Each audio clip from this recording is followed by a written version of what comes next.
Hello student, welcome to our channel way to chemistry. My name is Sagar sir. आज का हमारा बहुत ही important topic है, इसका नाम है acids, basis and salt. Acids, basis and salt, इस चैप्टर में, इस टॉपिक में हम तीन चीज़ें पढ़ेंगे। पहला तो एसिड, दूसरा बेस और तीसरा salt. Okay, so without wasting start करते हैं आज का लेक्चर। लेकिन हर लेक्चर की तरह मैं यही बोलूँगा, पेन और कॉपी अपने साथ में रखें। अगर पेन और कॉपी अगर आप नोट्स नहीं बनाओगे तो कुछ भी याद नहीं रहेगा। एक बात हमेशा मेरी याद रखो, केमिस्ट्री इज वोलाटाइल। केमिस्ट्री में बहुत सारे केमिकल्स है जो क्या होते हैं, वोलाटाइल होते हैं। वैसे ही केमिस्ट्री का नॉलेज भी वोलाटाइल है। जितना आप ब्रेन में रखने की कोशिश करोगे उतना वो वोलाटाइल होता जाएगा। उसके लिए क्या जरूरी है? प्रैक्टिस। ओके, जैसे मैथ के जैसे प्रैक्टिस करते हो आप लिख के, वैसे भी केमिस्ट्री की प्रैक्टिस करो। नोट्स बनाओ, नोट्स बनाओ, नहीं बनाओगे तो कुछ याद नहीं रहेगा। ओके, सो चलिए स्टार्ट करते हैं। तो पहला हमारा टॉपिक है एसिड। अब एसिड, ये 7th ग्रेड से तुम लोग वर्ड सुन रहे हो, एसिड, बेस, सॉल्ट। ओके, तो इसका एक्चुअल मीनिंग हम लोग पढ़ते हैं और इसमें कुछ मैं ऐसी चीजें बताऊंगा जो तुम्हें 11th में भी है। हर लेक्चर में मैं यही कोशिश करता हूँ कि जो तुम्हें 11th में क्या आने वाला है इस टॉपिक से रिलेटेड, जो मैं टॉपिक पढ़ाता हूँ उस टॉपिक से रिलेटेड 11th में क्या क्या आ सकता है, कैसे आ सकता है, ये मैं बताने की कोशिश करता हूँ। तो इसमें भी मैं बताऊंगा। तो पहले देखते हैं डेफिनेशन। अब तुम्हारे 10th के बुक में सिर्फ एक ही डेफिनेशन दी है एसिड की और बेस की और सॉल्ट की भी। और यहाँ पर मैं एसिड के 2-3 डेफिनेशन बताऊंगा। एक्चुअली इसकी क्या है, अलग अलग थेरीज है। अलग अलग साइंटिस्ट ने एसिड और बेस की अलग अलग थेरीज प्रपोज की है। उस थेरी के अकॉर्डिंग मैं तुम लोगों को डेफिनेशन बताऊंगा। वो थेरीज के नाम भी बताऊंगा क्योंकि वो वही थेरीज तुम्हें आगे 11th ग्रेड में पढ़नी है। ओके, सो पहला ही पॉइंट जो मैं बता रहा हूं वो तुम्हें 11th के लिए आने वाला है। सो पहली जो थ्योरी है वो है Arrhenius theory of acid and base. Arrhenius ने क्या बताया कि एसिड मतलब ऐसा सब्सटेंस होता है जो वाटर में डिसॉल्व करने के बाद क्या देता है हमें, H+ आयन देता है। ओके, जैसे फॉर एग्जांपल HCl है, हाइड्रोक्लोरिक एसिड, आई होप सबको नाम पता होगा। या फिर सल्फ्यूरिक एसिड है, H2SO4। या फिर नाइट्रिक एसिड है, HNO3। ओके, या फिर एसिटिक एसिड है। ओके, ये सारे क्या है, एसिड्स है। क्यों एसिड है? क्योंकि ये सारे जब वाटर में हम डिसॉल्व करते हैं तो ये हमें क्या देते हैं, H+ आयन देते हैं। अब H+ आयन कैसे मिलता है देखो। तो पहले क्या होता है कि जब HCl हम वाटर में डिसॉल्व करते हैं तो मैंने वाटर का स्ट्रक्चर तुम्हें बताया था। वाटर कैसे होता है, वाटर पर ऑक्सीजन पे 2 लोन पेयर होती। तो HCl जब वाटर में डिसॉल्व करते हैं तो H+ आयन और Cl- आयन ये सेपरेट हो जाते हैं, जैसे मैंने केमिकल बॉन्डिंग में बताया था। तो यहां पर ऑक्सीजन की लोन पेयर क्या करती है, अपनी लोन पेयर H+ के साथ शेयर करती है। और ये हमने केमिकल बॉन्डिंग में डिस्कस किया था। ये कौन सा बॉन्ड फॉर्म होता है, कोऑर्डिनेट बॉन्ड फॉर्म होता है। तो H2O और H+ ये कंबाइन होकर क्या बनाते हैं, H3O+। क्योंकि ऑक्सीजन ने लोन पेयर डोनेट की तो इस पे ऊपर प्लस आएगा, प्लस क्या रहेगा, Cl-। अब ये जो H3O+ है इसे हम कहते हैं हाइड्रोनियम आयन। ओके, अब यहां पे H+ कहा गया, H+ HCl ने रिलीज किया था, वो H+ वाटर के साथ कंबाइन होके हाइड्रोनियम आयन बन गया। ओके, और ये सॉल्यूशन मतलब HCl और वाटर, ये सॉल्यूशन जब हम किसी रिएक्शन के लिए यूज करेंगे, ओके, तो उस रिएक्शन में क्या होगा, H3O+ अगेन डिसोसिएट होके क्या बनाता है, H+ और H2O बनाता है। फिर वो H+ आयन क्या होता है, उस रिएक्शन में यूज होता है, दूसरे सब्सटेंसेस को डोनेट होता है। ओके, तो ऐसा पूरा होता है। ओके, तो यहाँ पे H+ फाइनली हमें क्या मिल गया है, इसमें से H+ आयन मिल गया है, इसीलिए HCl ये क्या है, एसिड है।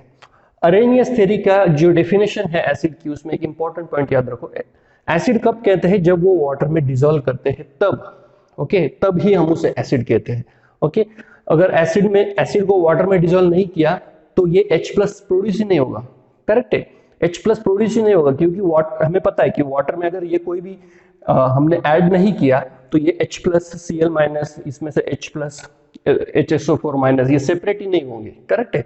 तो एसिड में डिसॉल्व होना जरूरी है। Okay, so what Arrhenius says about the acid? Acid is the substance which donates H plus ion when dissolved in the water. Okay, ये तो हुआ एसिड। अब Arrhenius ने बेस के बारे में क्या कहा था? बेस के बारे में क्या कहा Arrhenius ने? Arrhenius कहते हैं कि ऐसा सब्सटेंस जो वाटर में डिसॉल्व होने के बाद क्या प्रोड्यूस करेगा? OH minus ion. इसका नाम क्या है? Hydroxyl ion. Okay, hydroxyl ion जब कोई भी सब्सटेंस रिलीज करता है वाटर में डिसॉल्व करने के बाद, तो उसे हम क्या कहेंगे? बेस सब्सटेंस कहेंगे। This is according to Arrhenius theory. For example NaOH, सबको पता है ये एग्जांपल। जब इसको हम वाटर में डिसॉल्व करेंगे तो क्या देगा? ये Na+ देगा और OH माइनस देगा। कैसे? ये मैंने जैसे तुम लोगों को केमिकल बॉन्डिंग में NaCl का एग्जांपल दिया था। NaCl जब वाटर में डिसॉल्व होता है तो Na+ और Cl माइनस दोनों सेपरेट होते हैं। वैसे ही यहाँ पर भी क्या है? Na+ है, OH माइनस है। इनके बीच में भी क्या है? आयोनिक बॉन्ड है। और जब वाटर में डिसॉल्व करते हैं तो ये आयोनिक बॉन्ड ब्रेक होता है, सेपरेट होता है। Na+ सेपरेट होता है, OH माइनस सेपरेट होता है। ओके, और ये वाटर, जैसे एसिड में हमने देखा कि वाटर क्या करता है? H+ आयन के साथ लोन पेयर शेयर करता है। यहाँ पे लोन पेयर का कोई रोल नहीं है, लोन पेयर वैसे ही रहते हैं वाटर में। सिर्फ क्या होता है कि जो आगे थ्योरी है हम उसमें पढ़ेंगे। ओके, तो ये एसिड और बेस है according to the Arrhenius theory. अब दूसरी जो थ्योरी है वो बताई थी हमें लॉरी ब्रॉन्स्टेड। ये अगेन साइंटिस्ट के नाम है। लॉरी ब्रॉन्स्टेड की एसिड बेस की थ्योरी क्या कहती है? Again, according to Lori Bronsted theory, acid is the substance which donates H+ ion, same like Arrhenius theory. जैसे Arrhenius ने बताया था कि एसिड मतलब ऐसा सब्सटेंस जो H+ डोनेट करता है, वैसे ही according to Lori Bronsted theory also acid is the substance which donate H+ when dissolved in water. Again same example आएंगे, HCl, H2SO4, HNO3, acetic acid. Okay, but यहाँ पे थोड़ी सी बेस की डेफिनेशन अलग है according to Lowry Bronsted theory. Arrhenius में क्या देखा हमने? Base is substance which donates OH माइनस। According to Lowry Bronsted theory, base is a substance which accepts H+ ion.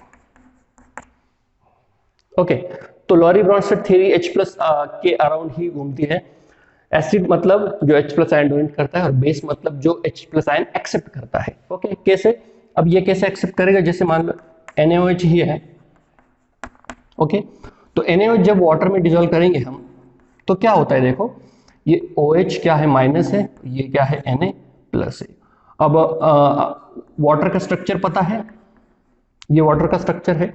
अब क्या होता है इसमें कि ये जो OH माइनस है ये वाटर का एक हाइड्रोजन अट्रैक्ट कर लेता है।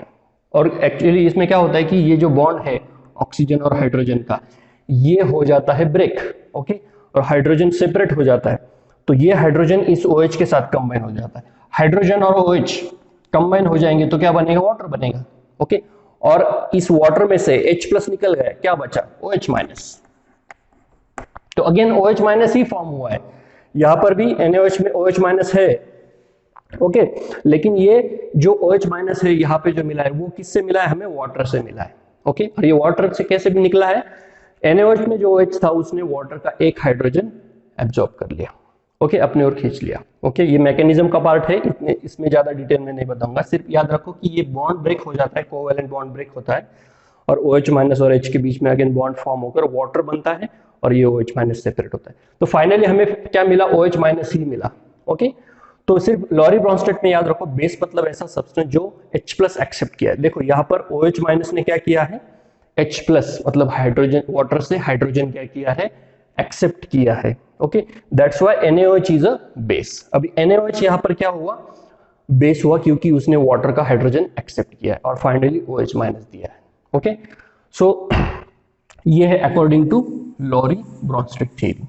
ओके, अब तुम्हारे कंफ्यूजन हो रहा होगा तुम्हारा शायद कि ये तो सारा तुम्हारे 10 की बुक में नहीं है। ऑफ कोर्स ये तुम्हारा 10 की बुक में नहीं है, मैंने क्या बताया, ये सारा तुम्हें 11th में है।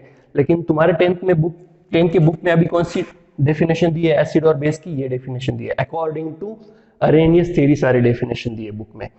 ये लॉरी ब्रॉन्स्टेड थ्योरी तुम्हारे बुक में नहीं है। और आगे की जो मैं बताने वाला हूं that is Levi's theory.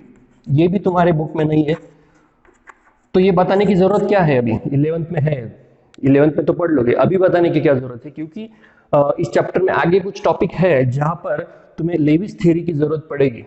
Okay, तो इसके लिए इसको समझना जरूरी है, इसीलिए मैं अभी बता रहा हूं। ओके, लेविस थ्योरी क्या है? देखो, according to Lewis theory, acid is a substance which accepts lone pair. Accepts lone pair मतलब जो सब्सटेंस इलेक्ट्रॉन एक्सेप्ट करता है उसे क्या कहा है? एसिड कहा है। किसने कहा है? ये लेविस ने कहा है। Lewis is the name of scientist. Okay, इसका एग्जांपल मैं देता हूं, BF3 है suppose, boron trifluoride. Okay, boron trifluoride जब अमोनिया के साथ रिएक्ट होगा या फिर वाटर के साथ भी रिएक्ट हुआ तो क्या होता है कि हमें पता है अमोनिया में नाइट्रोजन के ऊपर लोन पेयर है। ये केमिकल बॉन्डिंग में मैंने बताया है कि अमोनिया के ऊपर, अमोनिया में जो नाइट्रोजन है उसके ऊपर कैसे लोन पेयर है, क्योंकि अमोनिया में नाइट्रोजन में कितने वैलेंस इलेक्ट्रॉन है? 5। उसमें से 3 इलेक्ट्रॉन क्या होते हैं? हाइड्रोजन के साथ बॉन्डिंग में यूज होते हैं। बचते कितने? 2 इलेक्ट्रॉन, मतलब ये लोन पेयर बचती है। तो क्या होता है कि BF3 में ये जो बोरॉन है ये इलेक्ट्रॉन डेफिशिएंट है, मतलब इसको इलेक्ट्रॉन की जरूरत है। तो नाइट्रोजन क्या करता है? अपने लोन पेयर इसके साथ शेयर करता है, इसको डोनेट करता है। ओके, तो यहां पर BF3 ने क्या किया? लोन पेयर एक्सेप्ट की, इसलिए ये क्या हुआ तुम्हारा? लेविस एसिड हुआ। ओके, और बेस क्या होता है according to Lewis theory? What is base? Base is इसके opposite. Base is a substance which donate electron. Base मतलब ऐसा सब्सटेंस की जो इलेक्ट्रॉन क्या करता है? डोनेट करता है, that is called base according to Lewis theory. तो यहां पे देखो बेस यहां पर ही प्रेजेंट है, अमोनिया, क्योंकि अमोनिया क्या कर रहा है? लोन पेयर डोनेट कर रहा है ना, तो अमोनिया क्या हुआ तुम्हारा? लेविस बेस हुआ, और ये BF3 क्या हुआ? लेविस एसिड हुआ। ऐसे बहुत सारे एग्जांपल है तुम्हें 11th में। ओके, फिलहाल इतना याद रखो। Okay, I hope now this Lewis theory is also clear. अगर ये दोनों समझ में नहीं आया तो डरने की बात नहीं है, 11th में आगे अगेन तुम्हें ये पढ़ने हैं। लेकिन मैंने सोचा कि अगर तुम अभी से ही, सिंपल है इसमें समझने का, इतने कुछ हार्ड नहीं है। ओके, तो तुम्हें अगर अभी ये समझ में आए तो आगे 11th में इसका यूज होगा। ओके, तो ये हुआ एसिड और बेस की डेफिनेशंस। अब हम क्या करते हैं? एसिड का क्लासिफिकेशन करते हैं क्विकली। इसमें ज्यादा टाइम नहीं लेंगे क्योंकि ये सिंपल है, थ्योरेटिकल है, ज्यादा कुछ कॉन्सेप्ट इसमें इन्वॉल्व नहीं है। क्लासिफिकेशन, अब क्लासिफिकेशन 4 इसके बेसिस पर किया जाता है। पहला है ऑकरेंस के बेसिस पर, दूसरा है स्ट्रेंथ के बेसिस पर, तीसरा है ऑकरेंस, स्ट्रेंथ, देन बेसिसिटी, और चौथा होता है कॉन्सेंट्रेशन। ओके, अब इसके इन चारों पॉइंट्स के बेसिस पर एसिड का क्लासिफिकेशन करते हैं। तो पहला हम क्विकली देखते हैं ऑकरेंस। अब ऑकरेंस क्या होते हैं? Naturally occurring acids. कुछ एसिड्स होते हैं जो नेचुरली ऑकर होते हैं, नेचुरली ऑकरिंग एसिड्स। अब नेचुरली ऑकरिंग एसिड्स कौन से होते हैं? जैसे हमें पता है कि लेमन सबको पता होगा, लेमन में कौन सा एसिड होता है? साइट्रिक एसिड, उसे क्या बोलते हैं? Citric acid. तो ये क्या हुआ? Naturally occurring acid. जैसे ग्रेप्स में भी साइट्रिक एसिड होता है। ओके, देन एप्पल होता है, एप्पल में क्या होता है? मैलिक एसिड होता है। ओके, तो ये सिर्फ नाम याद रखो, फॉर्मूले की जरूरत नहीं है अभी, क्योंकि इनके फॉर्मूले बहुत बड़े हैं। एप्पल में क्या होता है? Malic acid. जैसे देन तुम्हारी ये होती है इमली, इमली बोलते हैं हम हिंदी में उसे, उसमें क्या होता है? Tartaric acid. Okay, tartaric acid होता है। देन विनेगर जो होता है, जिसे सिरका बोलते हैं, विनेगर में क्या होता है? एसिटिक एसिड होता है, एसिटिक एसिड। ये सारे क्या है? नेचुरली ऑकरिंग एसिड है। और इन सारे एसिड में और भी बहुत सारे नेचुरली ऑकरिंग एसिड्स है। इन चारों में एक कॉमन बात है, वो याद रखो, जो तुम्हारे बुक में नहीं होगी। इन चारों में कॉमन बात ये है कि ये सारे एसिड्स में कार्बन प्रेजेंट होता है। इन सारे एसिड में क्या होता है?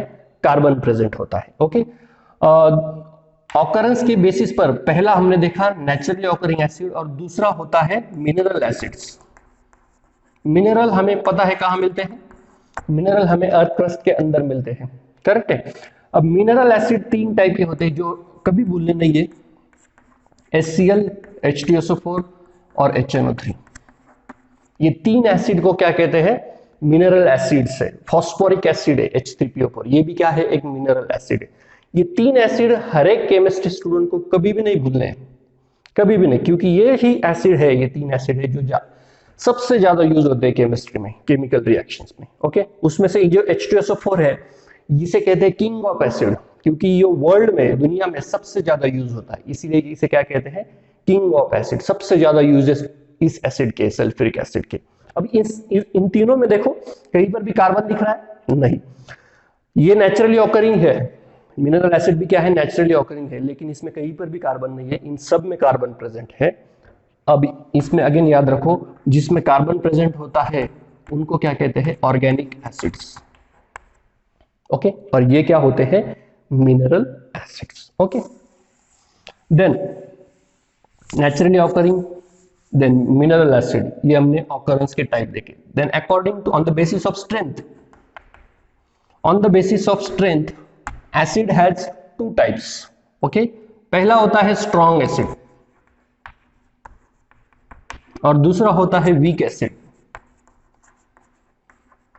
अब इनको समझना बहुत सिंपल है कि जैसे मैंने डेफिनेशन ही बताया एसिड की, एसिड मतलब ऐसा सब्सटेंस जो वाटर में डिसॉल्व होने के बाद क्या देता है? H+ आयन देता है। ओके, तो स्ट्रॉन्ग एसिड मतलब क्या है?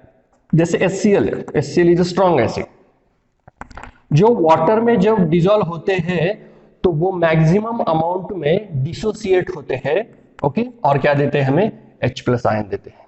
ओके, एक्चुअली यहाँ पे क्या प्रोड्यूस होता है? हाइड्रोनियम आयन प्रोड्यूस होता है, फिर उससे H+ आयन मिलता है। ओके, तो स्ट्रॉन्ग एसिड मतलब क्या? जैसे मान लो फॉर एग्जांपल इसके 100 मॉलिक्यूल लिए मैंने HCl के। ओके, और 100 में से 90 या 95 मॉलिक्यूल वो क्या हो गए? डिसोसिएट हो गए। किस में डिसोसिएट हुए? H+ और Cl- में डिसोसिएट हुए।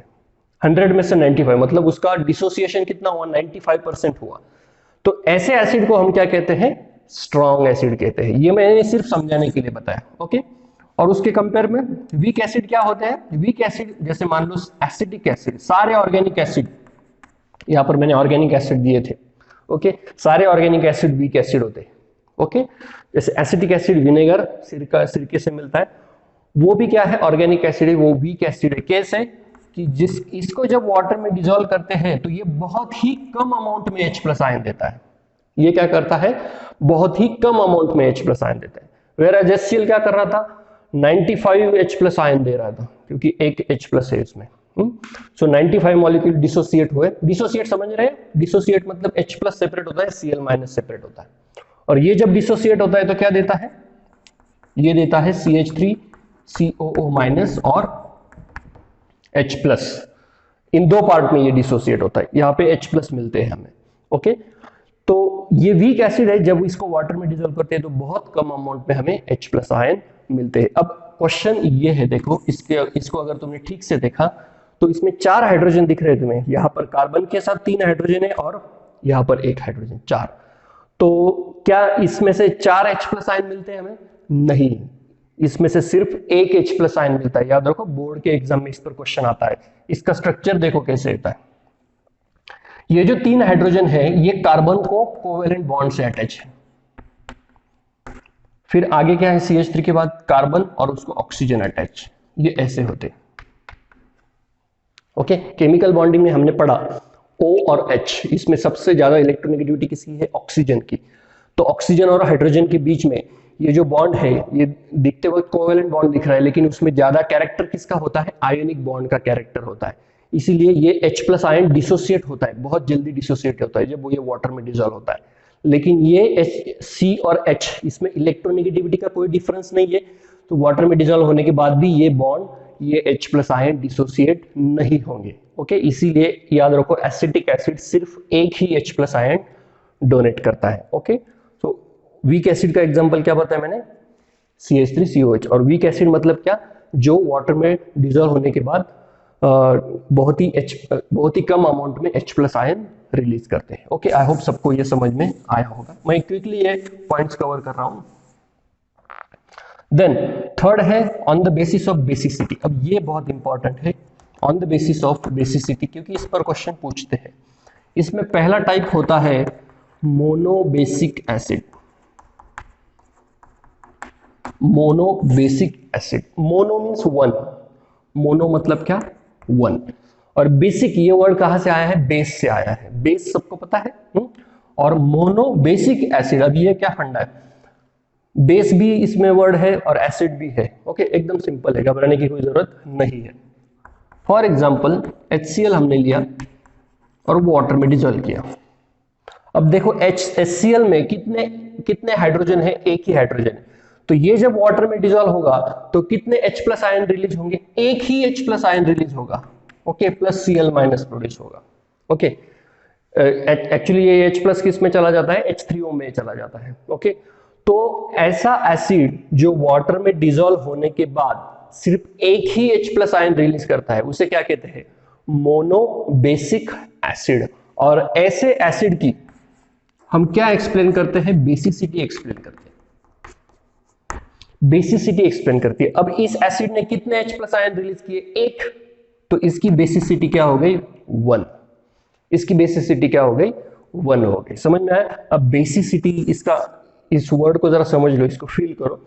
बेसिसिटी मतलब क्या, Lowry Bronsted, according to Lowry Bronsted theory मैंने क्या बताया था, what is base, what is acid and base? According to Lorry Bronsted theory, acid is a substance which donate H plus ion. Base मतलब क्या बताया था मैंने, according to Lorry Bronsted, base मतलब ऐसा substance जो H plus ion accept करता है। ओके, जो H plus ion क्या करता है, accept करता है, base। ओके, base क्या करता है, H plus ion accept करता है। तो यहाँ पे ये HCl अगर मैंने किसी बेस के साथ कंबाइन किया, मान लो HCl मैंने NaOH के साथ कंबाइन किया, तो NaOH में क्या है, ये OH माइनस है, Na प्लस है, और ये HCl क्या देगा, H प्लस देगा। तो ये OH माइनस क्या करेगा, इस H प्लस को अपने ओर अट्रैक्ट करेगा, तो ये हो जाएगा ब्रॉन्स्टेड बेस। तो इसमें इस एसिड में एक ही H प्लस है, करेक्ट है, जिसे बेस क्या कर रहा है, एब्जॉर्ब कर रहा है। ओके, इसीलिए इसकी क्या एक्सप्लेन करते हैं हम, बेसिसिटी एक्सप्लेन करते हैं, और वो कितनी है, 1 है। ओके, और यहां पर अगर दो H प्लस, दो हाइड्रोजन होते हैं, तो ये बेस क्या करता, दोनों के दोनों H प्लस को एक्सेप्ट कर लेता। ओके, तो इसकी बेसिसिटी कितनी होती, फिर 2 हो जाती। ओके, आगे के एग्जांपल में देखते हैं। Okay, monobasic acid, how will you define it, the acid which releases only one H plus ion when dissolved in water is known as a monobasic acid. Very simple. अब second जो है वो है dibasic acid. Dibasic acid क्या होता है, die मतलब क्या, 2। ओके, तो इसका एग्जांपल क्या आएगा, H2SO4, सिंपल। तो इसको जब वाटर में डिसॉल्व करेंगे, बाय द वे मैंने NaOH तुम लोगों को बेस बताया, लेकिन वाटर भी यहां पर क्या एक्ट हो रहा है, base as a base act हो रहा है। याद रखो, वाटर को क्या कहते हैं हम लोग, एम्फोटेरिक सब्सटेंस। ये आगे आएगा तुम्हें। एम्फोटेरिक सब्सटेंस मतलब, एम्फोटेरिक मतलब जो एसिड के जैसे भी बिहेव करता है और बेस के जैसे भी बिहेव करता है। ओके, तो वाटर यहाँ पे क्या कर रहा है, H प्लस आयन एक्सेप्ट करता है कि नहीं, H प्लस से हाइड्रोनियम आयन प्रोड्यूस करता है। तो वाटर यहाँ पर base as a base act हो रहा है। ओके, और कुछ केसेस में वो एसिड मतलब H प्लस आयन डोनेट करता है। ओके, तो वाटर भी यहाँ पर बेस एक्ट हो रहा है। तो H2SO4 वाटर के साथ जब डिसॉल्व होगा, अगेन वाटर यहाँ पे base as a base act होगा। तो यहाँ पे क्या प्रोड्यूस होता है, देखो पहले एक H3O प्लस आयन प्रोड्यूस होगा। ओके, क्योंकि ये H2SO4 पहले एक H प्लस आयन देगा। ओके, वो H प्लस आयन इसके साथ चला जाएगा, क्या प्रोड्यूस होगा, H3O प्लस, और बचेगा क्या, इस H2SO4 में से एक H चला गया, तो क्या बचेगा, HSO4 प्लस HSO4, और एक क्या बनेगा, इसके ऊपर निगेटिव चार्ज बनेगा। क्यों, क्योंकि यह इसमें से हाइड्रोजन जब जा रहा था तो H प्लस के फॉर्म में गया है, हाइड्रोजन अपना जो एक इलेक्ट्रॉन है वो छोड़ के गया, इसीलिए इसके ऊपर क्या है, निगेटिव चार्ज है। ओके, तो ये हो गया पहली स्टेप। सेकंड स्टेप में क्या होगा, ये जो HSO4 माइनस है ये अगेन वाटर के साथ कंबाइन होगा, क्योंकि यहाँ पे हम जो वाटर यूज करते हैं वो एक्सेस में यूज किया है, ज्यादा अमाउंट में, इसीलिए मैंने सेकंड स्टेप में भी क्या लिखा है, वाटर लिखा है। ओके, या इस स्टेप में वाटर जो हमने लिया था वो पूरा का पूरा कंज्यूम नहीं हुआ था, थोड़ा सा अनरिएक्टेड बचा था। फिर क्या करता है, ये वाटर का जो ऑक्सीजन है वो भी बचा हुआ जो हाइड्रोजन है वो भी एक्सेप्ट कर लेता है, अगेन क्या देता है, H3O प्लस, और अब इसमें से HSO4 में माइनस में से एक H चला गया, अगेन ये जाते वक्त H प्लस के फॉर्म में जाएगा, तो यहाँ पे क्या बचेगा SO4। अब क्या बचेगा -2, क्योंकि ये जाते वक्त एक इलेक्ट्रॉन अगेन छोड़ के गया था, तो पहला ये एक नेगेटिव चार्ज और दूसरा, तो SO4-, इसे कहते हैं सल्फेट आयन, इसे कहते हैं बायसल्फेट आयन। तो कितने H3O+ फॉर्म हुए? एक H2SO4 मॉलिक्यूल से 2 H3O+ फॉर्म हो गए, मतलब 2 H+ आयन हमें मिल गए। इसीलिए H2SO4 की बेसिसिटी, इसकी बेसिसिटी कितनी हो गई? 2 हो गई। क्लियर है? ओके। और भी एग्जांपल है डायबेसिक की।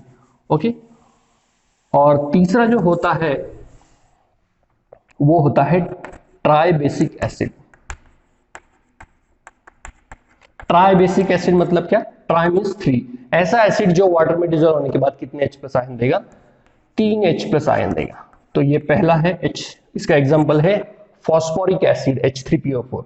इसको जब वाटर में डिजोल्व करेंगे तो अगेन इसके कितने स्टेप बनेंगे? अब 3 स्टेप बनेंगे। पहले स्टेप में क्या होगा? एक H+ जाएगा, तो यहाँ पे बनेगा H3O+, प्लस यहाँ पे क्या बचेगा? H2PO4-। अगेन ये H2PO4 सेकंड स्टेप में दूसरे वाटर मॉलिक्यूल के साथ कंबाइन होगा। अगेन यहाँ पे लोन पेयर है, ये अगेन दूसरा H+ आयन एक्सेप्ट करेंगे, तो यहाँ पे बनेगा दूसरा H3O+। और अब यहाँ पे क्या बचेगा? HPO4-2-। और फिर लास्ट स्टेप में क्या होगा? वो जो HPO4- है 2-, वो वाटर के साथ अगेन कंबाइन होके जो बचा हुआ एक हाइड्रोजन है वो भी डोनेट कर देगा, और यहाँ पे अगेन एक H3O+ बनेगा, और यहाँ पे बचेगा फाइनली PO4-3। ओके। तो कितने H3O+ बन गए? 3 H3O+ बन गए। कितने H3PO4 से? कितने फॉस्फोरिक एसिड के मॉलिक्यूल से 3 H3O+ हमें मिले? एक ही फॉस्फोरिक एसिड के मॉलिक्यूल से 3 बने। इसका मतलब एक H3PO4 3 H+ आयन डोनेट करता है। ओके। तो इसकी बेसिसिटी कितनी हो गई? 3। Okay, I hope now this is clear. ये इंपॉर्टेंट है, इसके ऊपर क्वेश्चन आता है एग्जाम में। ओके। और लास्ट जो है classification on the basis of concentration. अब कॉन्सेंट्रेशन पे भी अगेन 2 टाइप होते हैं। ओके। पहला होता है डाइल्यूट एसिड। डाइल्यूट एसिड, अब डाइल्यूट एसिड इसका मतलब क्या होता है कि ऐसा एसिड जिसमें वाटर प्रेजेंट है। ओके। मान लो कि मैंने H2SO4 लिया, ओके, प्योर H2SO4 लिया जिसमें बिल्कुल भी वाटर नहीं है। ओके। और इसमें मैंने 10 ml वाटर ऐड कर दिया सपोज। ओके। तो इसे मैं क्या कहूंगा? डाइल्यूट कहूंगा। ओके। और मैंने अगेन दूसरे बीकर में H2SO4 लिया प्योर। ओके। और इसमें मैंने सिर्फ 1 ml H2O वाटर ऐड किया, तो ये भी डाइल्यूट है क्योंकि इसमें भी वाटर है, इसमें भी वाटर है। लेकिन अगर इन दोनों को कंपेयर करें तो ये ज्यादा डाइल्यूट है और ये कम डाइल्यूट है। ओके। तो कम डाइल्यूट जो होता है उसे क्या कहते हैं? Concentrated acid. उसे क्या कहते हैं? Concentrated acid. अब कॉन्सेंट्रेटेड एसिड में दो पॉसिबिलिटी है। अगर हमने कॉन्सेंट्रेटेड इस एसिड को इसके साथ कंपेयर किया जिसमें ऑलरेडी वाटर ऐड किया हुआ था, तो इसके कंपेयर में ये कॉन्सेंट्रेटेड हुआ। लेकिन ऐसा भी हो सकता है कि कॉन्सेंट्रेटेड में बिल्कुल भी वाटर प्रेजेंट ना हो, वाटर बिल्कुल एब्सेंट हो, उसे भी क्या कहते हैं? कॉन्सेंट्रेटेड एसिड कहते हैं। और डाइल्यूट मतलब क्या? उसमें कितना भी है, चाहे 1 ml हो, 1 ड्रॉप हो, 10 ml वाटर हो, कितना भी वाटर हो, वाटर अगर उसमें प्रेजेंट है तो वो कहलाएगा डाइल्यूट एसिड। ओके। तो ये 2 वर्ड याद रखो। कॉन्सेंट्रेशन की बेसिस पे 2 टाइप है, पहला है डाइल्यूट एसिड और दूसरा है कॉन्सेंट्रेटेड एसिड। ओके। तो ये हुआ एसिड का क्लासिफिकेशन कंप्लीट। अब हम क्या करते हैं? नेक्स्ट जो इस टॉपिक का इंपॉर्टेंट पार्ट है वो है प्रिपरेशन ऑफ एसिड। एसिड को हम कैसे प्रिपेयर कर सकते हैं, तो उसके कुछ रिएक्शन देखेंगे। प्रिपरेशन ऑफ एसिड कैसे प्रिपेयर करते हैं? पहली मेथड है by direct combination. Direct combination, ये रिएक्शन तुमने 8th ग्रेड में भी पढ़ी है, 9th ग्रेड में भी पढ़ी है। ओके, तो डायरेक्ट कॉम्बिनेशन रिएक्शन क्या होती है? मान लो कि ये HCl एसिड है, हाइड्रोक्लोरिक एसिड, ये हमें प्रिपेयर करना है, डायरेक्टली प्रिपेयर करना है। तो कैसे प्रिपेयर करेंगे हम? अब हम डायरेक्टली क्या देखेंगे कि HCl में कौन से एलिमेंट्स प्रेजेंट है? इसमें है हाइड्रोजन और इसमें है क्लोरीन। ओके, तो मैं क्या करूंगा, डायरेक्टली हाइड्रोजन गैस लूंगा और डायरेक्टली क्लोरीन गैस लूंगा। ये दोनों क्या है? गैस है। और HCl भी कौन से फॉर्म में होता है? एक्चुअली गैसेस के फॉर्म में होता है। तो मैंने क्या किया यहाँ पे, हाइड्रोजन और क्लोरीन की डायरेक्ट रिएक्शन की, क्योंकि हाइड्रोजन H2 के फॉर्म में रहता है नेचर में, Cl भी अकेला नहीं रहता, ऐसा कभी Cl2 रहता है। ओके, तो इन दोनों की रिएक्शन की और मुझे क्या मिलेगा? डायरेक्टली HCl मिलेगा। इसे क्या कहते हैं? Direct combination reaction. Okay, direct combination reaction कैसे पहचानते हैं? जैसे मान लो A और B नाम के दो रिएक्टेंट है और उसमें से एक ही प्रोडक्ट मिलता है। मतलब डायरेक्ट कॉम्बिनेशन रिएक्शन पहचानना एकदम सिंपल है, जिसमें दो रिएक्टेंट होते हैं और एक क्या होता है?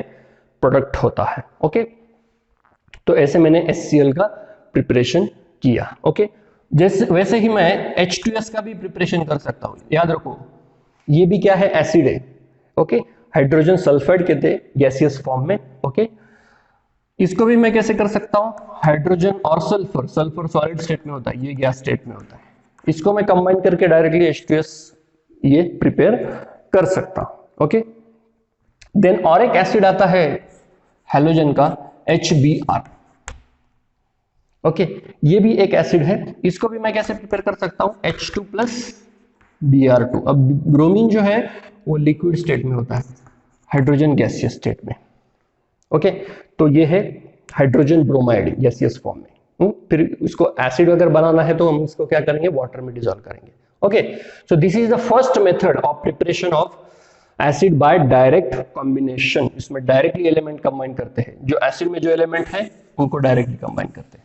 ओके, देन सेकेंड मेथड जो है एसिड के प्रिपरेशन की, वो है बाय, और ऐसे लिख सकते हैं हम लोग, फ्रॉम नॉन मेटेलिक ऑक्साइड। सबसे पहले ये समझ लो ऑक्साइड मतलब क्या। ऑक्साइड ये तुम्हारा टॉपिक 8th ग्रेड में ही हुआ था, 9th ग्रेड में भी हुआ है। ऑक्साइड मतलब ऐसा सब्सटेंस कि जिसमें एक एलिमेंट क्या होता है? ऑक्सीजन होता है, और दूसरा क्या होता है? मेटल हो सकता है या फिर नॉन मेटल हो सकता है। तो नॉन मेटेलिक ऑक्साइड मतलब क्या? ऑक्सीजन और उसके साथ दूसरा एक कोई भी नॉन मेटल है। जैसे मान लो कार्बन डाइऑक्साइड, इसका नाम ही क्या लिखते हैं हम लोग? Carbon dioxide. ओके, तो ये क्या है? नॉन मेटेलिक ऑक्साइड, क्योंकि कार्बन क्या है? नॉन मेटल है। वैसे SO2 भी है। ओके, SO3 भी है। ओके, बहुत सारे ऑक्साइड्स है। अब इनसे एसिड कैसे प्रिपेयर करेंगे? हम क्या करेंगे? इन नॉन मेटेलिक ऑक्साइड में हम सिर्फ वाटर ऐड कर देंगे। ओके, सो CO2 ये जब वाटर के साथ कंबाइन होता है तो ये फॉर्म करता है H2CO3, that is it's name is carbonic acid. ये क्या प्रोड्यूस करता है? Carbonic acid. और सल्फर ट्राइऑक्साइड ये जब वाटर में डिसॉल्व होता है तो ये क्या देता है? H2SO4, that is sulphuric acid. अब देखो, ये कार्बोनिक एसिड जो है वो कोल्ड ड्रिंक्स में प्रेजेंट होता है। जो कोल्ड ड्रिंक पीते हैं ना हम लोग, थम्स अप, कोका कोला, उसमें कार्बोनिक एसिड होता है। क्या करते हैं उसमें? वो बॉटल लेते हैं, उसमें वाटर, डिस्टिल्ड वाटर रहता है, कुछ अदर इंग्रेडिएंट्स होते हैं, और उसमें हाई प्रेशर से, एकदम हाई प्रेशर से कार्बन डाइऑक्साइड पास करते हैं। तो वाटर और कार्बन डाइऑक्साइड उसमें कंबाइन होते हैं और कार्बोनिक एसिड प्रोड्यूस होता है। तो ये कार्बोनिक एसिड क्या हमारे लिए हार्मफुल है क्या? नहीं, ये क्या होता है? वीक एसिड होता है। ओके, तो हमारे बॉडी में जब जाता है ये, तो अगेन ये डिसोसिएट होकर कार्बन डाइऑक्साइड गैस प्रोड्यूस करता है। इसीलिए कोल्ड ड्रिंक पीने के बाद हमें क्या आती है? डकार आती है। ओके, तो वो जब आती है तो उस हमारे मुंह से क्या होता है? कार्बन डाइऑक्साइड गैस रिलीज होता है। ओके, तो ये तो हुई second step, that is from non metallic oxide. Simple है एकदम। उसमें से अदर एग्जांपल भी, बाकी के एग्जांपल भी ले सकते हो तुम लोग। जैसे NO2 है, NO2 को वाटर में डिसॉल्व करके क्या मिलेगा तुम्हें? HNO3 मिलेगा, that is nitric acid. Okay, third method जो है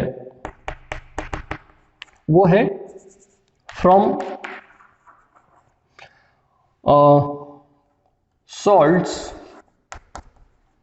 सॉल्ट से हम लोग एसिड प्रिपेयर कर सकते हैं। कैसे? जैसे मान लो कि अगर मैंने NaCl लिया, ओके, और उसके साथ मैंने कॉन्सेंट्रेटेड H2SO4 लिया।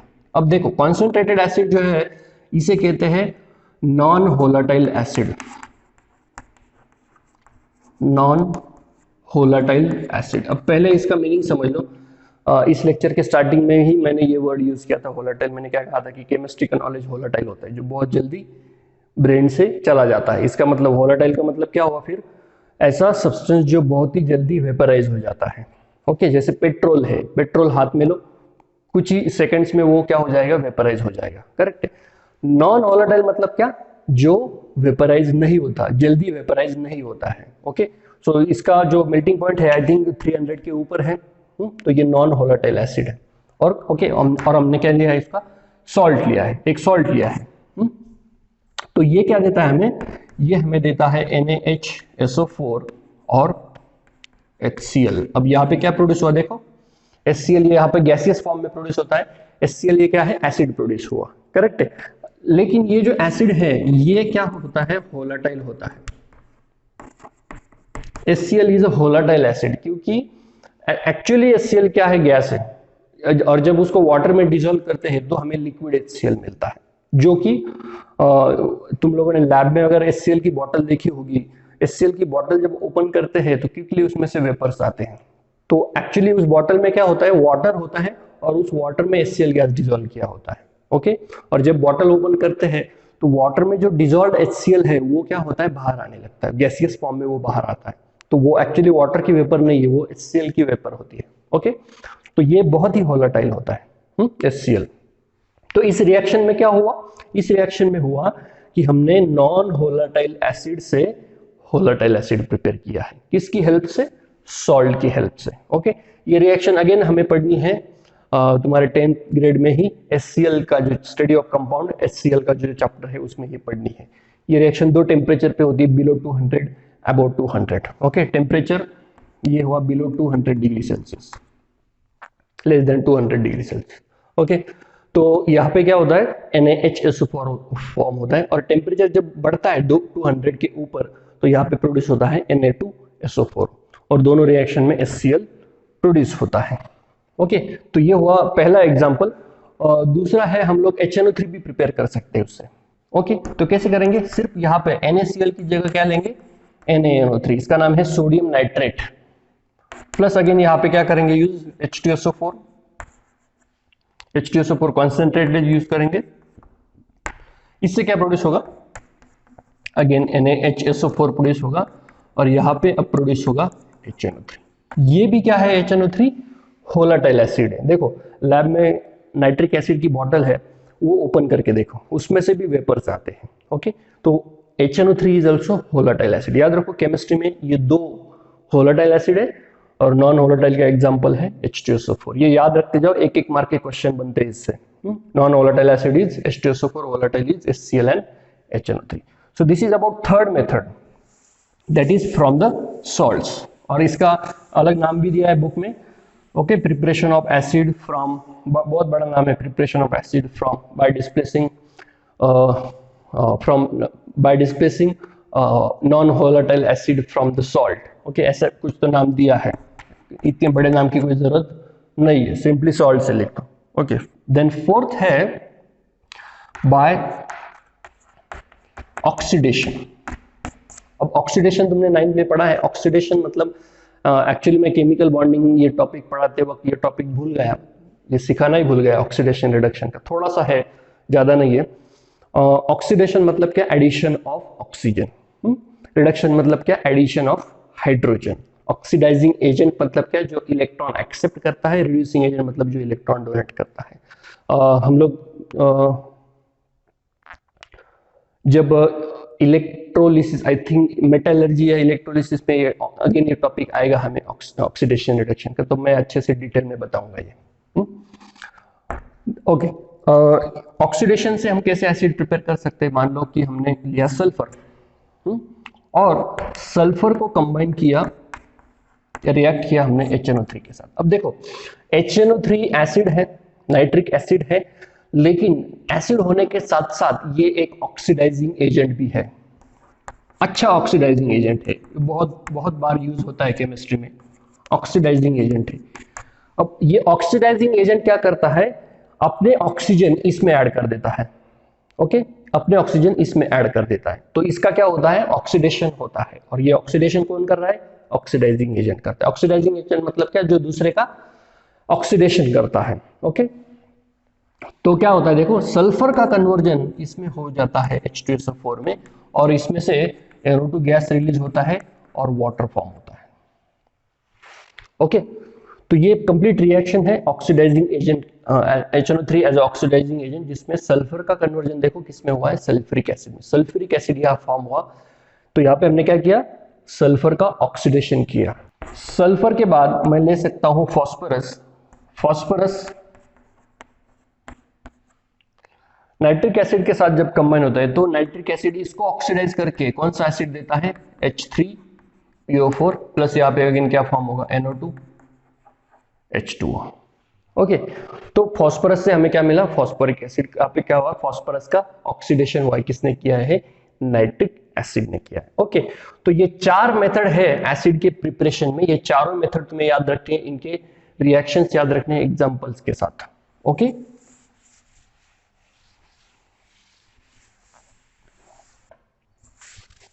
अब हमें क्या देखनी है, प्रॉपर्टीज, एसिड की कुछ प्रॉपर्टीज देखनी है।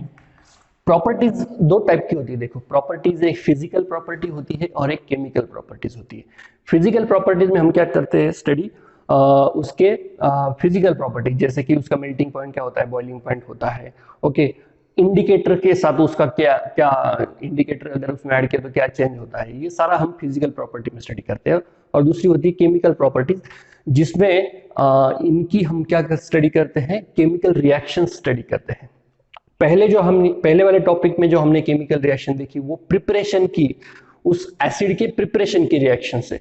अब क्या हम क्या करेंगे, केमिकल प्रॉपर्टीज में एसिड को दूसरे सब्सटेंस के साथ रिएक्ट करेंगे, ओके। वो क्या होगी उसकी केमिकल प्रॉपर्टीज, ओके। तो ये दोनों हम लोग देखेंगे, फिजिकल और केमिकल। पहले हम लोग देखते हैं फिजिकल प्रॉपर्टीज। पहला है नेचर, ओके। तो एसिड जो है वो क्या होते हैं, highly corrosive in nature. Corrosive nature के होते हैं, करोसिव मतलब क्या, अगर मेटल सरफेस पर कोई भी एसिड गिरता है तो उस मेटल को क्या करते हैं, वो करोड़ कर देते हैं। वैसे ही कोई एसिड वो जब हमारे स्किन पर गिरते हैं तो हमारी स्किन क्या होती है, बर्न होती है, ओके। ऐसा क्यों होता है, क्योंकि देखो हमारे स्किन पर जो ऑयल होता है, हमारे स्किन के में जो छोटे छोटे जो पोर्स होते हैं उसमें से कंटिन्यूअसली ऑयल निकलता है, वो बेसिक नेचर का होता है। और ये क्या होते हैं, एसिड, मतलब एसिड और बेस दोनों की रिएक्शन होती है, इसलिए वो स्किन, उसमें से एनर्जी रिलीज होती है, इसीलिए वो स्किन बर्न होती है। सारे एसिड से स्किन बर्न नहीं होती, जो स्ट्रॉन्ग एसिड्स होते हैं जैसे सल्फ्यूरिक एसिड, उसमें से ही उससे स्किन बर्न होती है। और कुछ एसिड से वो जो कि बहुत ही डेंजरस होते हैं, ओके। तो पहले हमने देखी नेचर। दूसरा है indicators, action on indicator, action on indicators. अब इंडिकेटर 3 टाइप के हैं केमिस्ट्री में, तुम्हें 10th ग्रेड तक 3 इंडिकेटर स्टडी करने हैं। पहला होता है लिटमस पेपर, करेक्ट है, ये सबने देखा होगा। लिटमस पेपर 2 टाइप के होते हैं, एक होता है ब्लू लिटमस और दूसरा होता है red litmus, okay. Blue litmus जब एसिड में हम लोग डीप करते हैं, ओके, एसिड में डीप करते हैं तो वो क्या हो जाता है, रेड कलर का हो जाता है, ओके। तो ब्लू लिटमस किसके लिए यूज करते हैं, एसिड के लिए, एसिड को आइडेंटिफाई करने के लिए। और रेड लिटमस जब बेस में डीप करते हैं तो वो क्या हो जाता है, ब्लू कलर का हो जाता है, okay. So what is the action of acid on litmus paper, blue litmus changes into red. दूसरा जो इंडिकेटर होता है वो होता है मिथिल ऑरेंज। अब नाम से ही पता चल रहा है कि इस लिक्विड स्टेट में होता है। ये लिटमस पेपर क्या होती है, पेपर की स्ट्रिप होती है। मिथिल ऑरेंज ये लिक्विड स्टेट में होता है, जिसका कलर क्या होता है, ऑरेंज। जब एसिड में हम ये मिथिल ऑरेंज ऐड करते हैं तो इसका जो ऑरेंज कलर है ये चेंज हो जाता है किसमें, रेड कलर में। ऑरेंज से चेंज हो जाता है रेड में, ओके। तो ये मिथिल ऑरेंज के साथ एक्शन होती है। और तीसरा है जो तुम्हें स्टडी करना है, फेनोप्थेलिन। फेनोप्थैलिन ये एक इंडिकेटर है, कलरलेस लिक्विड है, जैसे वाटर होता है कलरलेस, वैसे फेनोप्थैलिन होता है। फेनोप्थैलिन में जब हम एसिड ऐड करते हैं तो कोई भी चेंज नहीं होता है, नो चेंज ऑकर्स। ओके, कोई चेंज नहीं होता, वैसे जैसे पहले कलरलेस था वैसे ही कलरलेस हो रहता है। लेकिन फेनोप्थैलिन में अगर हम बेस ऐड करते हैं तो वो पिंक कलर का हो जाता है। ओके, पिंक कलर शायद तुमने 7th 8th 9th ग्रेड में ये देखा भी होगा लैब में। बेस में वो पिंक कलर का हो जाता है, लेकिन एसिड की कोई भी एक्शन नहीं होती इंडिकेटर्स की। ओके, तो ये तो हो गए दो ही फिजिकल प्रॉपर्टी, और एक फिजिकल प्रॉपर्टी है इट डिसोसिएट्स इन वाटर, जिसको हमने ऑलरेडी डिस्कस किया है, डिसोसिएट्स इन वाटर। जैसे एसिड हम वाटर में डिसॉल्व करते हैं तो क्या होता है कि ये हाइड्रोनियम आयन प्रोड्यूस करते हैं और उसका एक जो आयन है वो रिलीज हो जाता है। तो यहाँ पे क्या हुआ है, एसिड का डिसोसिएशन होता है, ये एक इंपॉर्टेंट प्रॉपर्टी है। अब केमिकल प्रॉपर्टी देखते हैं हम लोग। पहली है एक्शन ऑन मेटल्स, ये बहुत इंपॉर्टेंट प्रॉपर्टी है, ये 9th में भी इसके कुछ रिएक्शंस आपने पढ़े होंगे। एक्शन ऑन मेटल्स मतलब अगर हम लोग एक्टिव मेटल्स लेते हैं, एक्टिव मेटल्स क्या है, जो मेटल एक्टिविटी सीरीज है, आई होप सबको पता होगा metal activity series, potassium, sodium, calcium, magnesium, okay, aluminium, zinc.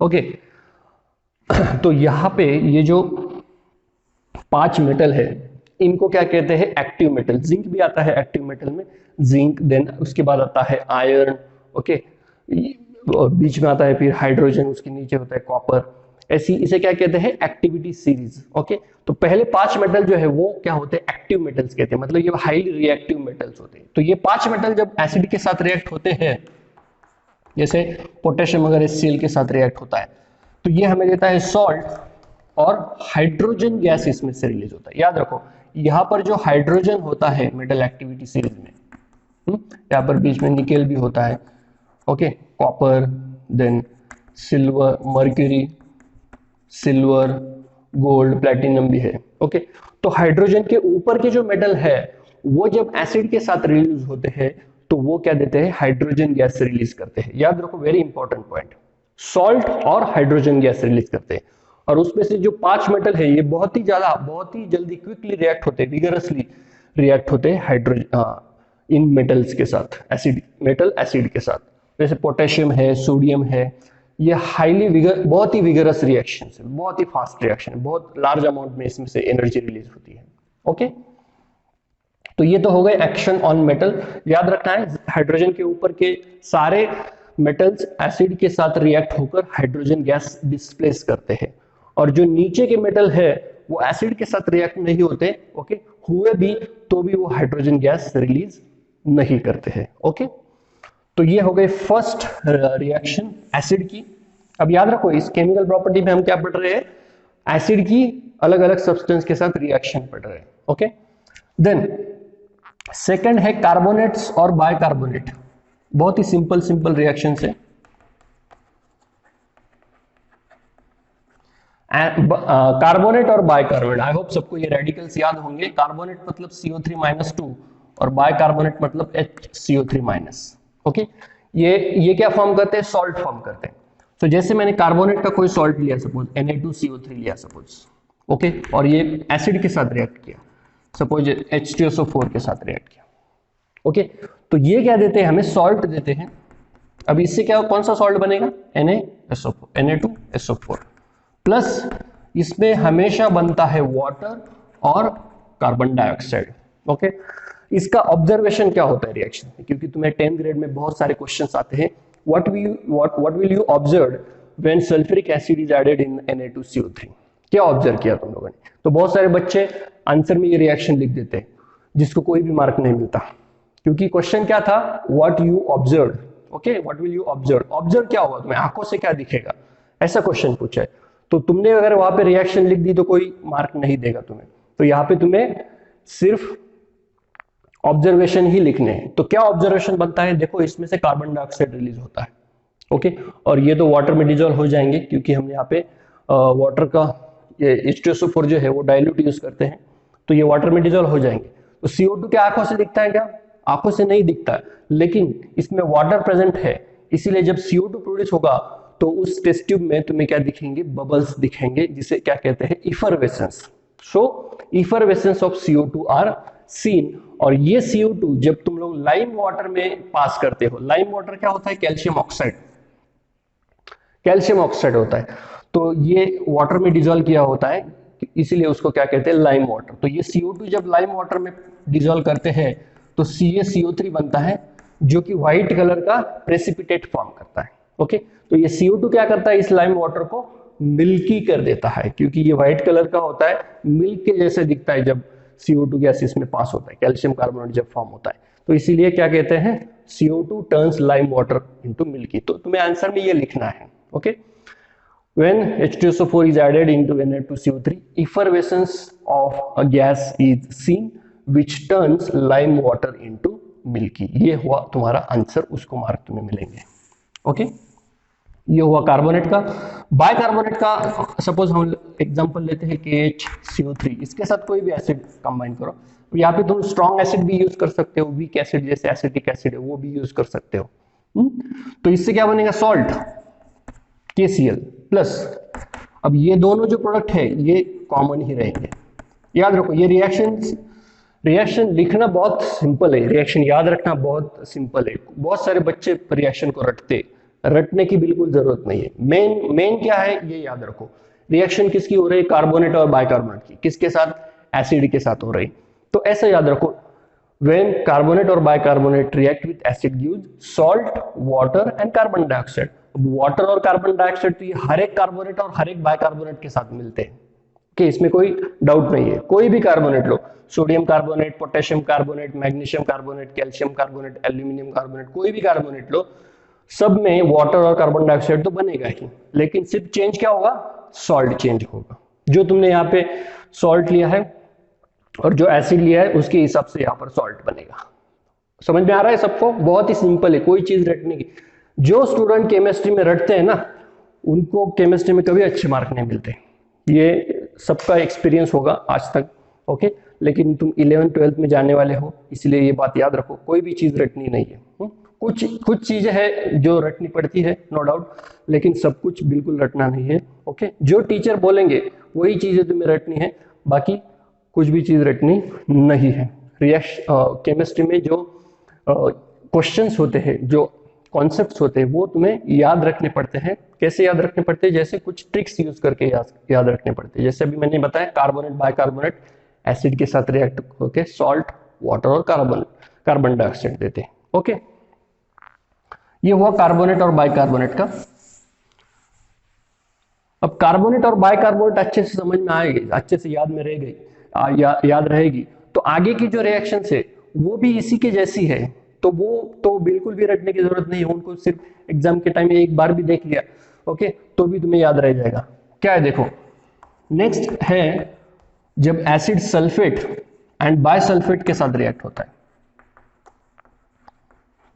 Okay, अब सल्फेट सबको पता होगा, सल्फेट रेडिकल कैसा है? HSO4 2- और ये है HSO4-। ओके, सल्फेट, सॉरी यहाँ पे सल्फेट नहीं लेते, सल्फाइट लेते हैं। Sulphite and bisulphite. I hope सबको ये डिफरेंस याद पता होगा सल्फाइट और बायसल्फाइट का। सल्फाइट होता है SO3-2, बायसल्फाइट होता है HSO3-। ये दो रेडिकल्स है। अब इनका एग्जांपल अगर लेते हैं, Na2SO3, ये जब एसिड के साथ रिएक्ट होते हैं, तो जैसे कार्बोनेट बाइकार्बोनेट में हमने देखा क्या प्रोड्यूस होता है? सॉल्ट, वाटर और कार्बन डाइऑक्साइड। तो यहाँ पे क्या होगा? यहाँ पे भी वही प्रोड्यूस होगा, सॉल्ट, वाटर, और सिर्फ कार्बन डाइऑक्साइड की जगह यहाँ पे क्या है? सल्फेट है, इसीलिए सल्फर डाइऑक्साइड प्रोड्यूस होगा। सॉल्ट, वाटर और सल्फर डाइऑक्साइड। कैसे देखो, HCl है, Na2SO3, तो इससे सॉल्ट कौन सा बनेगा? NaCl। ओके, अब ये सॉल्ट प्रोडक्ट लिखने में, सॉल्ट ये जो प्रोडक्ट फॉर्म हो रहा है वो लिखने में भी अगर तुम्हें प्रॉब्लम आ रहा है, तो रिएक्शन याद रखने का एकदम सिंपल। इनऑर्गेनिक रिएक्शन जो है, जो 10th ग्रेड में नॉर्मली में ऑर्गेनिक चैप्टर जो लास्ट चैप्टर है वो छोड़ के जितने भी रिएक्शन है वो सारी इनऑर्गेनिक रिएक्शन ही है। उनको लिखना बहुत सिंपल है। कैसे? चार्जेस दो सिर्फ। अब चार्जेस तो चार्जेस तो सबको देने आनी चाहिए। ओके, ये 7th ग्रेड का टॉपिक है। ओके, H प्लस HCl में H के ऊपर क्या आएगा, प्लस आएगा, और Cl के ऊपर माइनस आएगा। और ये SO3 का मैंने बताया, इसमें यहाँ पे -2 है, यहाँ पे प्लस है, 2 सोडियम है इसलिए +2 आएगा। अब क्या करना है, सॉल्ट लिखते वक्त क्या करना है, सिर्फ इसका प्लस और इसका माइनस, या इसका माइनस और इसका प्लस, ये दोनों बस कंबाइन करने हैं। तो इसमें माइनस किसके ऊपर है, Cl के ऊपर, और इसमें प्लस किसके ऊपर है, Na। तो Na और Cl बना के कौन सा सॉल्ट बनता है, NaCl, दूसरा कोई सॉल्ट ही नहीं बनता है। तो ये हमने लिख लिया NaCl। प्लस क्या लिखना है, वाटर, वाटर तो बनता ही है, और प्लस क्या बनता है, SO2 गैस बनता है। ओके, बैलेंसिंग नहीं बता रहा हूं मैं। ओके, एग्जाम में तुम्हें सारी रिएक्शन बैलेंस करके लिखनी है। बैलेंसिंग तुम्हें 8 और 9 ग्रेड में ही पढ़ा है, इसीलिए मैं अभी वो टॉपिक रिपीट नहीं कर रहा हूं यहाँ पर। ये होगा सल्फाइड का, और अगेन वैसे ही बायसल्फाइड का, NaHSO3, ओके, HCl। अब यहाँ पर भी सेम प्रोडक्ट बनेंगे, क्योंकि मैंने NaHSO3 लिया है, सोडियम है यहाँ पर, तो NaCl बनेगा, यहाँ पर भी वाटर बनेगा और SO2 बनेगा। तो दोनों रिएक्शन का प्रोडक्ट जो है वो सेम है। यहाँ पे कार्बन, यहाँ पे सल्फेट है, और यहाँ पे सल्फाइड है, और यहाँ पे बायसल्फाइड है। एसिड दोनों जगह सेम है, इसीलिए सॉल्ट भी दोनों जगह सेम फॉर्म हुआ। ओके, तो ये हुआ third type of reaction, sulphide और बायसल्फाइड। नेक्स्ट है रिएक्शंस विथ हाइड्रोक्साइड्स। हाइड्रोक्साइड्स मतलब क्या, बेसिस। अब ये तुम लोग 7th ग्रेड से पढ़ रहे हो, acid when reacts with base gives salt and water, very simple, chemistry की सबसे बेसिक रिएक्शन। ओके, हाइड्रोक्साइड कौन सा लेते हैं, सपोज हमने NaOH लिया, और एसिड सपोज HCl लिया, तो ये क्या है, बेस है क्योंकि इसमें OH है, और ये एसिड है क्योंकि ये क्या देता है, H प्लस देता है। तो बेस और प्लस एसिड क्या देता है, सॉल्ट। कौन सा सॉल्ट बनेगा, NaCl, सॉल्ट और वाटर। ओके, ये बहुत ही बेसिक रिएक्शन है, ये तुमने पढ़ी है। हमारे बॉडी में भी एसिड बेस रिएक्शन होती रहती है स्टमक के अंदर, ये सारा तुमने पढ़ा है, ये रिपीट नहीं कर रहा हूं मैं। ओके ओके, देन हाइड्रोक्साइड होने के बाद reaction with metallic oxides. Metallic oxide कौन से होते हैं, जैसे कोई भी एग्जांपल लो, sodium oxide, okay, potassium oxide, या कैल्शियम ऑक्साइड, मैग्नीशियम ऑक्साइड। इनको जब तुम एसिड के साथ कंबाइन करते हो, तुमने पढ़ा होगा, ये जो मेटालिक ऑक्साइड है जिनको बेसिक ऑक्साइड भी कहते हैं। तो इन शॉर्ट ये क्या है, बेस है, और ये क्या है, एसिड है। ओके, तो इनसे क्या बनेगा, सॉल्ट और वाटर, NaCl और वाटर बनेगा। देखो Na2O HCl gives NaCl plus water। Balance नहीं, ये रिएक्शन बैलेंस करो सिर्फ। Okay okay, balance. ओके, तो ऐसे बैलेंस करके रिएक्शन लिखो। CaO प्लस HCl अगर रिएक्ट हुआ तो क्या देगा, CaCl2 प्लस H2O। ओके, याद रखो, ये मेटालिक ऑक्साइड है वो बेसिक नेचर के होते हैं। नेक्स्ट रिएक्शन जो है वो है सल्फाइड्स के साथ। अब सल्फाइड कैसे होते हैं, जैसे for example zinc sulphide, okay, iron sulphide. Okay, ये रिएक्शन तुम्हारे प्रैक्टिकल में भी है 10th के। ये सारी रिएक्शन प्रैक्टिकल में है। ओके, इन सल्फाइड को जब तुम एसिड के साथ रिएक्ट करते हो तो ये अगेन क्या प्रोड्यूस करते हैं, सॉल्ट। अब कौन सा सॉल्ट बनेगा, देखो यहाँ पे सॉल्ट हमेशा दो चीजों से बनता है। ओके, सॉल्ट का हमने आयोनिक केमिकल बॉन्डिंग में देखा, सॉल्ट में कौन सा बॉन्ड प्रेजेंट होता है, आयोनिक बॉन्ड, और आयोनिक बॉन्ड मेटल और नॉन मेटल के बीच में फॉर्म होता है। वैसे सॉल्ट जो है वो किससे बनते हैं, मेटल और नॉन मेटल के बीच में। तो ये Cl नॉन मेटल है, जिंक मेटल है, तो ये बन गया सॉल्ट।